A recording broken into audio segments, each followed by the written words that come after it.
7:30। তো আজকে আমরা যাচ্ছি প্রথমে ইমু বার্ডস দেখার জন্য। এখান থেকে যেটা 14 কিলোমিটার মতন দেখাচ্ছে, আর তারপরে দেখবো আমরা লাভার্স পয়েন্ট। এই হলো চক টাওয়ারটা, চৌমাথা, যেটা থেকে আমার ডান দিকে গেলে হচ্ছে সানসেট ভিউ পয়েন্ট আছে, আর বাঁদিকে ওইদিকে সোজা চলে গেলে হচ্ছে তাহলে পাইন গার্ডেন্স। আর আমি ঘোরাচ্ছি ক্যামেরাটা, আর এদিকে চলে গেলে হচ্ছে ইমু বার্ডস, ইমুবান্ধা, এইসব করবো। চৌমাথা মোড়ের কাছ থেকেই আমরা এই সামনে কাকার দোকান থেকে ব্রেকফাস্টটা সেরে নিচ্ছি, কারণ এরপরে আমাদের কাছে আজকে টাইম খুবই কম আর অনেকগুলো স্পট আমাদের কভারেজ করতে হবে। সেই জন্য এই চৌমাথা মোড় থেকেই কিন্তু সব দিকে যেতে হবে, যেখানেই যান না কেন এই চৌমাথা মোড় আপনাকে ক্রস করতেই হবে। কিলোমিটার অতিক্রম করে এখন আমরা ফার্স্ট যেটা স্পট সেটা হচ্ছে ইমু বার্ডস পার্কের কাছে এসে পৌঁছেছি। এখন গিয়ে দেখবো ওখানে কিছু টিকিট ব্যবস্থা আছে না এমনি যেতে হবে। ইমু জু এইটা কিন্তু 6:30 থেকে মোটামুটি ওপেনিং হয়, ঠিক আছে।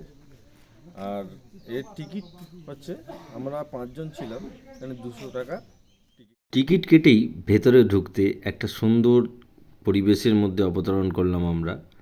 চারপাশটা বেশ সুসজ্জিত, সুন্দর গাছপালা দিয়ে সাজানো, বাচ্চাদের বিনোদনের জন্য বিশেষ ব্যবস্থা আছে দেখতে পাচ্ছি। বলি, ইমু পাখির প্রধান বাসস্থান কিন্তু অস্ট্রেলিয়া মহাদেশের তৃণভূমিতে, আর এর নামকরণ করেন পর্তুগিজরা। এই হলো সেই ইমু পাখি যারা উড়তে অক্ষম, কিন্তু এদের পায়ের জোর খুব বেশি, এবং স্ত্রী ইমুদের অনেক সময় অনেক জায়গায় মুরগিও বলে থাকে। আমার সমস্ত ইউটিউবার ট্রাভেলার বন্ধুদের জানাই, আজকে আমরা কিন্তু ভালোবাসার একটা স্পটে এসেছি। এখানে হচ্ছে লাভার্স পয়েন্ট। আসুন দেখি কেমন এই লাভার্স পয়েন্ট। এই লাভার্স পয়েন্টটি আমি যতটুকুনি দেখলাম সেটা হচ্ছে একটা পিকনিক স্পট, আর আশা করি স্কন্দমাল উপজাতিরাই এই জায়গাটির নামকরণ করেছেন। আরও অনেক লোকজন এখানে এসেছে আমরা দেখতে পেলাম।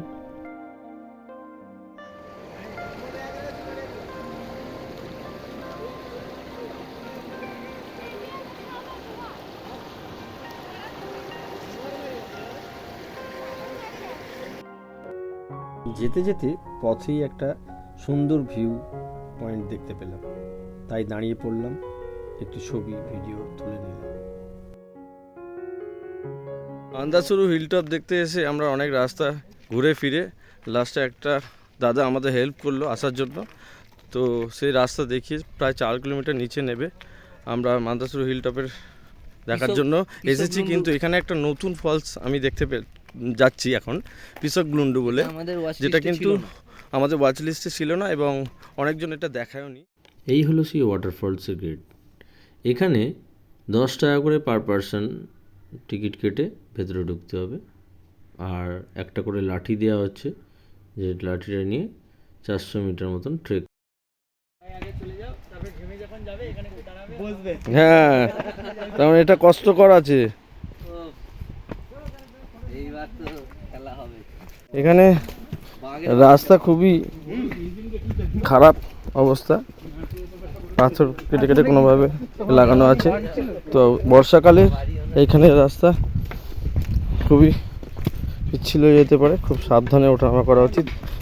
সেই সাবধানতার জন্যই আমাদেরকে একটা করে লাঠি দেওয়া হয়েছে। তাই আমরা কাছাকাছি আছি মনে হচ্ছে। এখানে রাস্তা খুবই খারাপ, খুবই সাবধানতা অবলম্বন করে আমাদের যেতে হবে।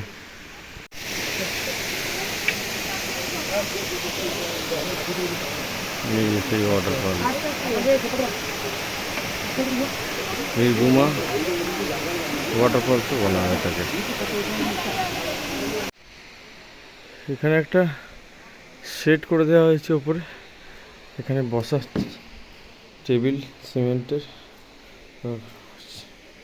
বসার চেয়ারও করেছে। আর এইখান থেকে এই ভিউ পয়েন্টটা দেখা যাচ্ছে, দেখুন আমি একটু জুম করলাম, আশা করি দেখতে পাচ্ছেন।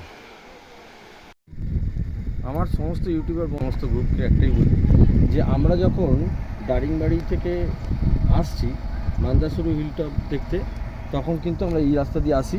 এসে ম্যাপে, গুগল ম্যাপে কিন্তু আমাদের দেখাচ্ছিল এইখান থেকে ডান দিক, ঠিক আছে, ডান দিকে হিলটপটা দেখাচ্ছিল। আপনারা কিন্তু এই ডান দিকে যাবেন না, এখানে হিলটপ দেখা যায় না, ঠিক আছে। আমাদের অনেক প্রবলেমে পড়তে হয়েছিল। আপনারা দেখতে গেলে এই রাস্তার সোজা গিয়ে বাঁদিকে গেলে হচ্ছে পিসকলুন্ডু, আর ডান দিকে গেলে হচ্ছে মান্দাসুরু হিলটপ বা ম্যাগনেটিক হিলটপ দেখতে পাবেন। চক থেকে জাস্ট ডান দিকে এসে এই যে সাইনবোর্ডটা আছে দেখতে পাচ্ছেন, এইখানেই একটা অর্গানিক ফুডের দোকান আছে। সবাই মোটামুটি এটাই রিকমেন্ড করছে, তো আমরাও গিয়ে দেখি যদি কিছু পাই তো নিশ্চয়ই কিনে নিয়ে যাব। ক্যা হ্যাঁ, হ্যাঁ এম কে জানা দাদার দোকানে এসেছি আমরা। এখানে আমরা গোলমরিচ চাষ হয়, যেহেতু গোলমরিচ নিচ্ছি, এগুলো 100 টাকা করে। এছাড়া এখানে যেটা হয়, আমার কাঁচা হলুদ দেখতে পাই, পাহাড়ি কাঁচা হলুদ, সেটাও পাওয়া যাচ্ছে। এছাড়া অবশ্যই বলে রাখি, দারিংবাড়িতে যে সমস্ত অর্গানিক ফুড আপনারা কেনাকাটি করবেন সেগুলো যেন এই কাসামের স্ট্যাম্প মারা থাকে। এটি হচ্ছে খুবই ঠিকঠাক, একদম পারফেক্ট দোকান। এখানে রিজনেবল প্রাইসেই সব কিছু পাওয়া যায়। এখানে কিন্তু কালো আদা এক ধরনের পাওয়া যায়, যেটা 700 টাকা কিলো, যেটা শারীরিক দিক দিয়ে খুবই উপকারী বলে শুনলাম। আরও এছাড়া অনেক অনেক ধরনের অর্গানিক ফুড এখানে অ্যাভেলেবেল আছে। কেনাকাটা শেষ করে আজ আমরা একটা অন্য খাবারের দোকানে এলাম খাবার খেতে। ড্যাজেলে খুবই ভিড় ছিল, তাই এখানে আসতে বাধ্য হলাম। মোটামুটি খাবার এখানে। লাঞ্চ করে এবারে আমরা কফি গার্ডেনে এসেছি। কফি গার্ডেন আর গোলমরিচ একসাথেই আছে। 5টা আছে, 5টা টিকিট আছে 10 টাকা করে। এখানে সব জায়গাতে একই। যেহেতু ডিসেম্বর মাস, ছুটির মরশুম, তাই সবাই দেখছি চারিদিকেই বেরিয়ে পড়েছে। লোকের কোলাহলে খুবই মেতে উঠেছে এই পরিবেশ, যেখানেই যাচ্ছি না কেন। কফি গাছের সাথে যে লতানো গাছগুলি দেখা যাচ্ছে, ওইগুলোই কিন্তু হলো সেই গোলমরিচ গাছ। এটার জন্য কিন্তু দারিংবাড়ি বিশেষ একটা আধিপত্য লাভ করেছে। এই হচ্ছে পাইন ফরেস্টের জঙ্গল বা পিকনিক স্পট। কিন্তু আজকে এই ডিসেম্বর মাসের উইকেন্ডের জন্য প্রচুর গাড়ি এসেছে, আর পরিবেশ আর সুস্থ না, অসুস্থ হয়ে তৈরি হয়েছে। তাই আর ভেতরে ওদিকে গেলাম না, আমরা অন্যদিকে একটা যাব। যে মনোভাব নিয়ে পাইন ফরেস্টের সৌন্দর্যে মাধুর্য অর্জন করব বলে এসেছিলাম, সেটা এই গাড়িতে বসেই দেখতে দেখতে চলে গেলাম। সময় খুবই কম ছিল আমাদের হাতে।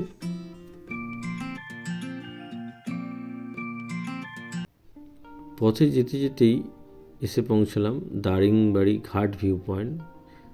বেশ মনোরম একটা পরিবেশ, পুরো পাহাড়গুলো যেন সবুজের চাদর দিয়ে মোড়া। দূরে সেই রাস্তা আঁকা বাঁকা, যদিও সেরকমভাবে দেখা যাচ্ছে না, গাছের আড়ালে আটকে গেছে সেই রাস্তা। বাহ, ভালো একটা পরিবেশ এখানটা, ওই কোলাহলের থেকে অনেক ভালো। এবার আমরা দারিংবাড়ি ছেড়ে চান্দগিরির দিকে যাচ্ছি। দারিংবাড়ির কিছু স্পটের নাম আমি এখানে দিয়ে রাখলাম, একটা ছোট করে ভিডিও। দারিংবাড়িতে 22টি স্পটের মধ্যে কিছু আমরা কভারেজ করতে পারলাম। বাড়িতে কফি গার্ডেন ও পাইন ফরেস্ট দেখে আমরা জিরাং মনেস্ট্রির দিকে এগোচ্ছিলাম।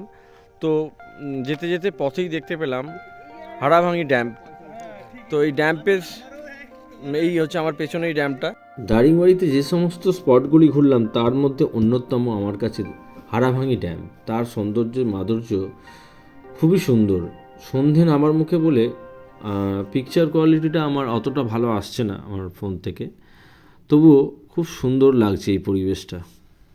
আমি কাউকে ডিমোটেট করতে চাই না, কিন্তু তবু বলে রাখি, যারা দারিংবাড়ির গল্প শুনেছেন যে কাশ্মীর বলা হয়, সেই উদ্দেশ্য নিয়ে, সেই মনোভাব নিয়ে এখানে ঘুরতে আসছেন যে সেরকম ঠান্ডা পাবেন বা সিকিমের মতন বড় পাহাড়ের সৌন্দর্য নিতে পারবেন, তাহলে তারা আসবেন না, কারণ সেই রকম কোনো পরিবেশ আপনারা এখানে পাবেন না। আমি ডিসেম্বর মাসেই এসেছিলাম, কিন্তু এত ঠান্ডা কিছুই ছিল না, ঠান্ডা সেরকম। তো এইখানে পরিবেশকে এনজয় করতে হলে অন্য মনোভাব নিয়ে আসবেন। দারিংবাড়ি থেকে আস্তে আস্তে জিরাঙের দিকে। আমাদের পথে গাড়ি খারাপ হয়ে যায় পাহাড়ের ওপরে, তো লোকাল লোকের থেকে জেনে আমরা মোহনা পুলিশ স্টেশনের সামনে এখন এসে দাঁড়িয়েছি। গাড়ি কোনোভাবেই আমাদের গিয়ার নিচ্ছে না, এমনই একটা ইস্যু হয়েছে। তো আমাদের যে হোটেল করা হয়েছে জিরাঙে হোটেল থেকে আমাদের গাড়ি পাঠানো হচ্ছে, যেটাকে টো করে গাড়িটা নিয়ে যাওয়ার চেষ্টা করা হবে। এরপরে টাটার শোরুম যদি থাকে নিয়ার বাই কোথাও, সেখানে আমরা গাড়িটা নিয়ে গিয়ে, বা যদি লোকাল কোনো মেকানিক থাকে, কার মেকানিক, তাহলে তাকে দিয়ে আমরা চেষ্টা করবো আগে ট্রাই, না হলে আবার ওখান থেকেই আমরা টো করে টাটার শোরুম অবধি যেতেই হবে। চন্দ্রগিরিতে থাকা বুধু ইন্টারন্যাশনাল হোটেল যেহেতু আমাদের বুক ছিল, তো ওখান থেকে তারা গাড়ি পাঠিয়েছে, সেই গাড়িতেই আমরা টো করে আমাদের গাড়িটি নিয়ে যাচ্ছি। শেষমেশ আমরা বুধু ইন্টারন্যাশনাল হোটেলে এসে পৌঁছাতে পারলাম, টো করে আমাদের গাড়িকে নিয়ে এসেছি। এই যে ওনারা অনেক বড় একটা হেল্প করলো আমাদের। হ্যাঁ,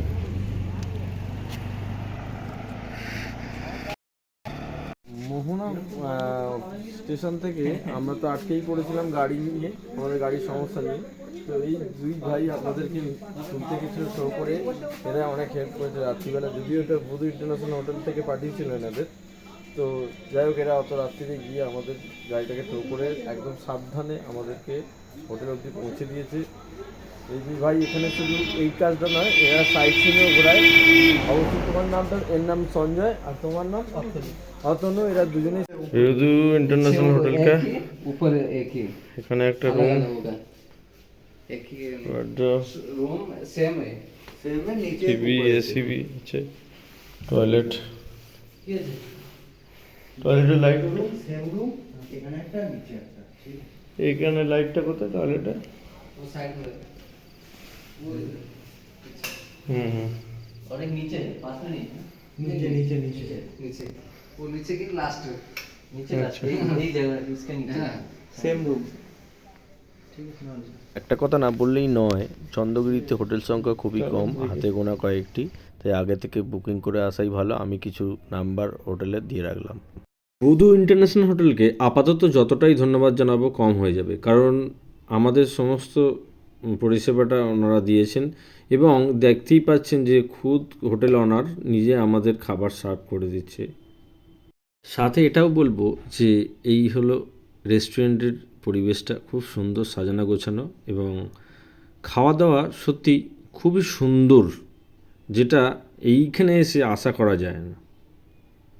বুধুর সমস্ত খাবারই ভালো কোয়ালিটির।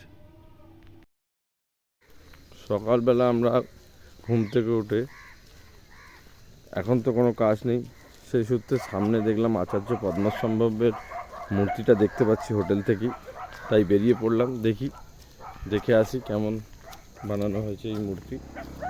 এই মূর্তির তো অনেক গল্প আছে, তার মধ্যে কিছুটা আমি জানি, একদমই না জানারই মতো, সেটা শোনাবো আপনাদের।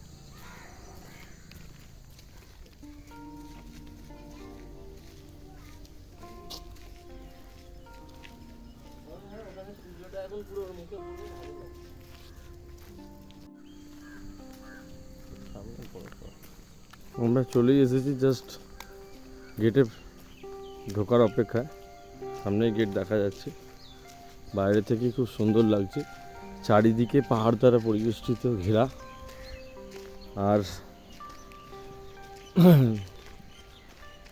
এখন তো আমরা পূর্ব ঘাটে আছি, কিন্তু পূর্ব ঘাটে এসে নর্থের এই ফিলিংসটা পাওয়া কিন্তু খুবই উল্লেখযোগ্য, কারণ এইগুলো তো সাধারণত নর্থ ইস্টেই আমরা দেখে থাকি, এই রকম তিব্বতিয়ান বা বুদ্ধিস্টরা বা থাকেন।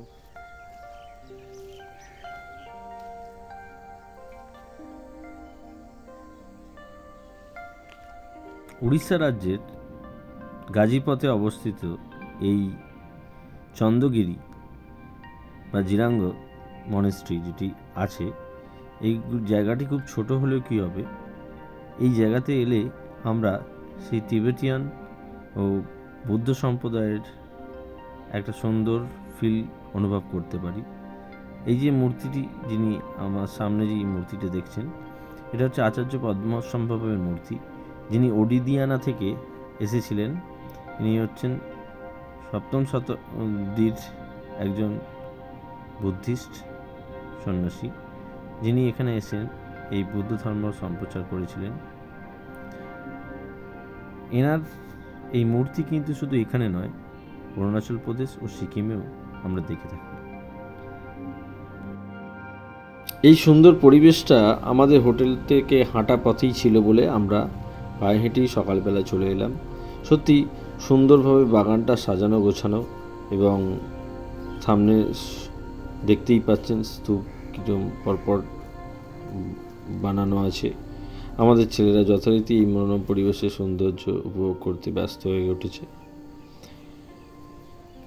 গল্পটা তো শুনতেই পেলেন, এখানের আরও অনেক কিছু আছে, যতটা আমি জেনেছি ততটুকুই বলতে পারলাম। আচার্য পদ্মসম্ভবের মূর্তির ঠিক অপোজিটেই ছিল ওনাদের সেই ছোটেল, যাকে আমরা আমাদের ভাষায় মন্দিরে বলে থাকি। এখানে সেই সমস্ত বাচ্চারা এসে অধ্যয়ন সম্পন্ন করেন যারা সন্ন্যাসী ধর্মে দীক্ষা অবলম্বন করেন।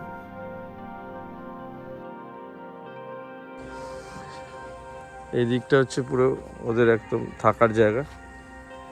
এই যে দূরের ঘরগুলো, এটা হচ্ছে প্রার্থনার জায়গা, মন্দির বলা যায় আমাদের ভাষায়।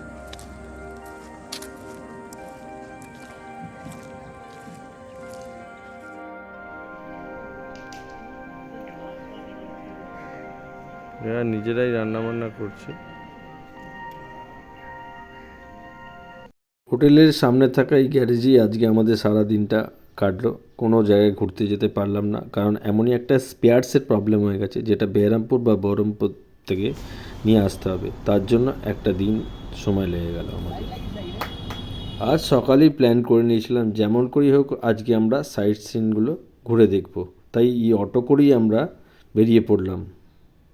আজকে 31 ডিসেম্বর। আজকে একটু মনে শান্তি এলো, কারণ আজকে স্পেয়ার্স এসে গেছে, গ্যারেজে আমাদের গাড়ির কাজ হচ্ছে, গাড়ি আমরা রাতেই পেয়ে যাব। তা আজকে আমরা প্রথমেই যাচ্ছি চন্দ্রগিরির সবথেকে উল্লেখযোগ্য জিরাং মনেস্ট্রি, যেটা আমাদের হোটেল থেকে 4.5 কিলোমিটার দূরে অবস্থিত। সুন্দর আঁকাবাঁকা পথ, পরিষ্কার পরিচ্ছন্ন, আর দূরে ছোট ছোট পাহাড়ের দেখা মিলছে। সত্যি একটা অভূতপূর্ব পরিবেশ। এই হচ্ছে আমাদের সেই মনেস্ট্রির গেট। তিব্বতী মঠগুলির স্থাপত্য মূলত দুটি অংশ রয়েছে, একটি হচ্ছে মন্দির বা গোম্পাস নামে পরিচিত, আর একটি হলো স্তূপ বা চোরটেন নামে পরিচিত। আমরা কিন্তু এখন এসে পৌঁছেছি চোরটেনের কাছে। এই স্তূপে ঢোকার প্রবেশ মূল্য কিন্তু মাথা পিছু 5 টাকা করে নেওয়া হয়।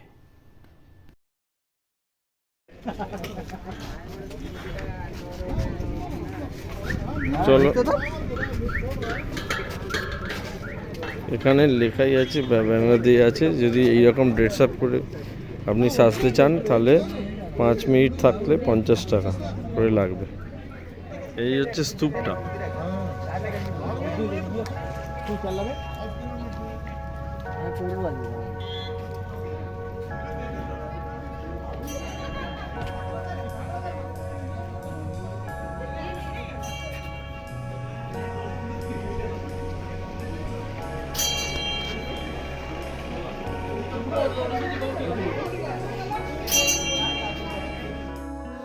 স্তূপের পাশে থাকা একটি সুন্দর লেকের কাছে আমরা কিছু ছবি ফটো শ্যুট করলাম। তারপরেই আমরা অটো ধরে আবার এগিয়ে চলেছি প্রধান মন্দির অর্থাৎ মনেস্ট্রির দিকে।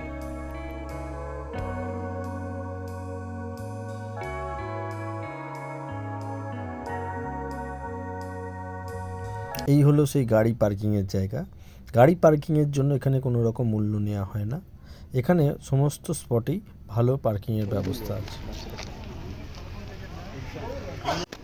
এন্ট্রি ফি 5 টাকা করে। No smoking zone.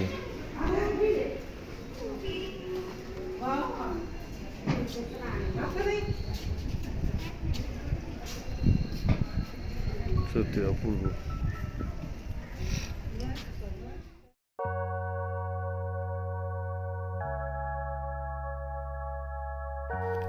A beautiful Buddhist temple in Odisha, largest in eastern India.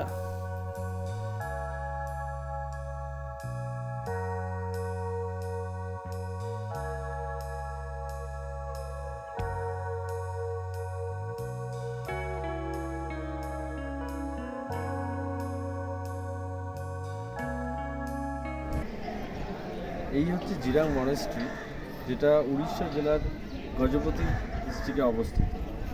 এটা এই মনেস্ট্রি দলাই লামা দ্বারা 2010 সালে প্রতিষ্ঠা করা হয় মনেস্ট্রি। আর 1959 সালে তিব্বতে চীনা আগ্রাসনের ফলে 85,000 তিব্বতী ও 14তম দলাই লামা সহ ভারতে চলে আসেন। তারা ভারতে নানা জায়গায় বিভক্ত হয়ে যান এবং উড়িষ্যাতেও চলে আসেন। এই জায়গাতে এখানেও তারা 6টি জায়গায় বিভক্ত হন। এই 6টি জায়গাকে একত্রে তারা তিব্বতী ভাষায় বলেন ফুন্ড সকলি, যেটা বাংলা ভাষায় অনুবাদ করলে আসে প্রচুর সুখের দেশ, প্রচুর। তো এই হচ্ছে সেই জিরাং মনেস্ট্রি, যেটা পূর্বঘাটের সবথেকে বড় মনেস্ট্রি।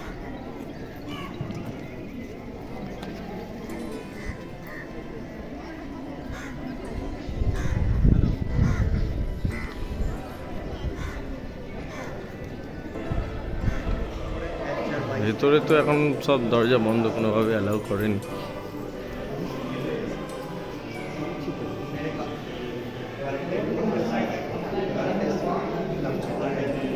এই হচ্ছে গেটটা, প্রধান গেট, প্রধান দুয়ার। যখন আমাদের পূর্বঘাটে এসে যখন তিব্বতিয়ান ফিল পেলাম, তাহলে থুপাটায় তো ছাড়া যায় না। দেখি এখানে রিপা নাম করা দোকান।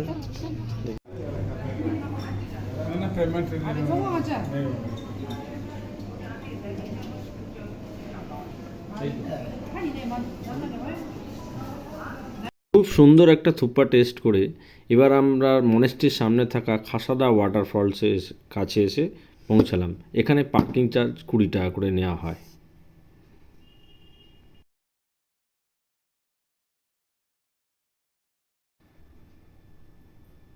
গাড়িটা পার্কিংয়ে দিয়েই কিন্তু আমরা ওয়াটারফলসের দিকে এগিয়ে চলে এলাম সবাই মিলে।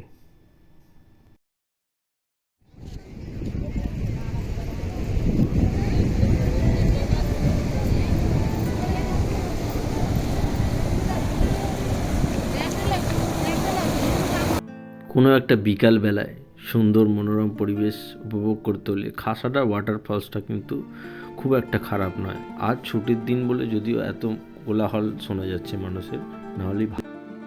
জিরাং মনেস্ট্রি, তারপর খাসাডা ওয়াটারফলস দেখে আমরা চলে এলাম মাকাডাডিয়ান ওয়াটারফলস দেখতে।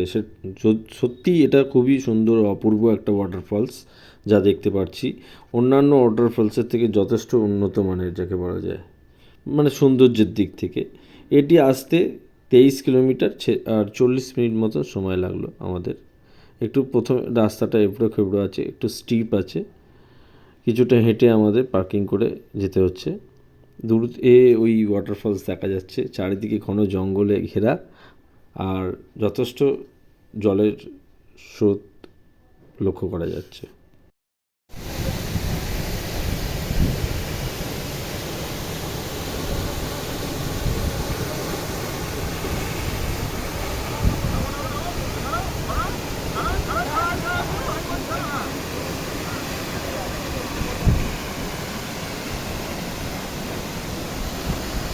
বন্ধুরা, একটা কথা বলে রাখি, জিরাং বা এই চন্দ্রগিরি কিন্তু ভুট্টা চাষের জন্য অন্যতম, কারণ এখানে প্রচুর ভুট্টা পাওয়া যায়। যদিও আমরা যে সময় গিয়েছিলাম সেই সময় ভুট্টা উঠে গেছে তার আগেই।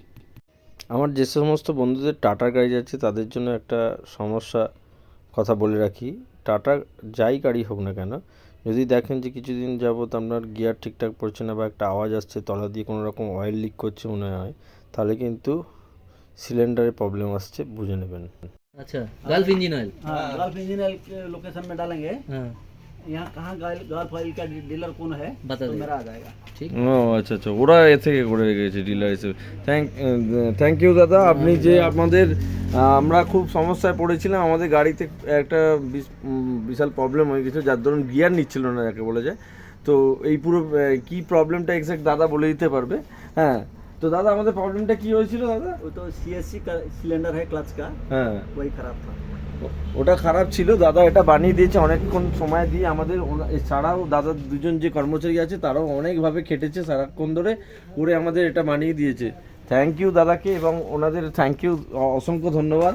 বাংলাতেই বললাম। হ্যাঁ ঠিক আছে, চলো এবার কালকে আমরা বেরোবার চেষ্টা করব, যেহেতু আজকে হয়ে গেছে, আমাদের মনেও একটা আনন্দ এসে। আমাদের হোটেল অনারের তরফ থেকে আজকে 31st নাইটের পার্টিতে আমরা যোগদান করলাম। বুধু ইন্টারন্যাশনাল হোটেলের সম্পর্কে যতটাই বলবো কম বলা হবে, এদের সবারই ব্যবহার খুবই সুন্দর। উড়িষ্যার গাজাপথে 17টি দর্শনীয় স্থান আছে, সেগুলি আমি আমার এই ভিডিও শেয়ার করলাম। আজকে আমাদের ঘোরা কমপ্লিট, এখন ভোর 5টা বেজে গেছে অলরেডি। আমরা হোটেল থেকে চেক আউট করে বেরিয়েও গেছি। রাস্তায় কুয়াশায় ভর্তি, দেখাই যাচ্ছে না সেরকমভাবে। এখন আমরা সোজা কলকাতার দিকে রওনা হচ্ছি। এখান থেকে সময় প্রায় 14-15 ঘন্টা লাগবে। রাস্তাতেই আমাদের ব্রেকফাস্ট, লাঞ্চ, ডিনার সব কিছুই কমপ্লিট করতে হবে।